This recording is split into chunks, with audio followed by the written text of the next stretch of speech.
First and final update. It's been a month since that meeting, and honestly, I still can't believe it happened. I kept asking myself, was it real? Did she really just walk back into my life after 12 years? The first few days after she left, I couldn't stop thinking about it. Her voice still echoes in my head. You moved on? She said, like it was some kind of betrayal. But I didn't feel betrayed. I felt free. I kept replaying the look on her face when she saw my ring. It wasn't the shock of someone seeing a long-lost love. It was anger, pure, raw anger, like I'd committed some unthinkable crime by living my life without her. But here's the thing, she left me. And she didn't just leave. She disappeared. One day we were talking about our future, and the next, nothing. No goodbye, no closure, just silence. 12 years of silence. And now she shows up expecting what? That I drop everything and fall back into the past. I think that's what got to me the most, the sheer audacity. She waltzed back in like she never left. Like the years apart meant nothing. But to me, those years were everything. She said, you told me you'd wait, as if she had earned my wait. But I didn't just wait, I suffered. I spent years wondering why she left, trying to understand what happened, what went wrong. And the worst part, there was never an explanation. Just a cold, distant message from a friend. Move on, I'm starting over. And that was it.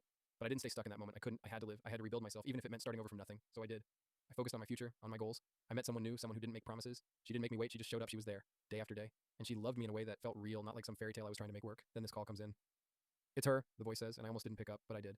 And when I heard her voice, that familiar laugh, it was like time tried to pull me back, but I didn't go. We met, and I saw her standing there, still beautiful, still full of that energy that could light up a room. But something was different. This wasn't the girl I had loved. This was someone who thought she could just pick up where we left off. And then she saw my ring. The moment she noticed it, her whole face fell. I don't think I've ever seen someone so disappointed in my life. And I think that's when I finally realized something. She doesn't get to decide what happens in my life anymore.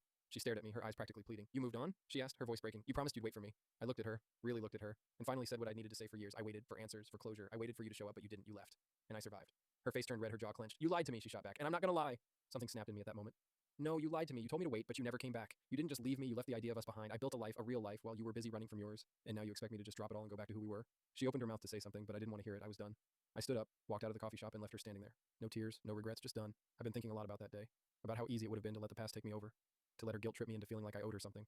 But I don't owe her anything. I owe myself everything. And you know what? I don't need her to validate my choices anymore. I'm not the same person I was when she left. I'm stronger, wiser, and I've learned that sometimes the hardest thing to do isn't waiting for someone. It's realizing that the right person was never the one who walked out, but the one who stays. So now, I'm moving forward, not just for me, but for everyone in my life who did stay. For the woman who stands by my side now, who chooses me every single day. And as for her, I'll let her have whatever version of me she wants, but I won't ever be the person who waits again. I'm done waiting, and this time, it's on my terms. And now I am with the love of my life. Thank you guys for all your advice.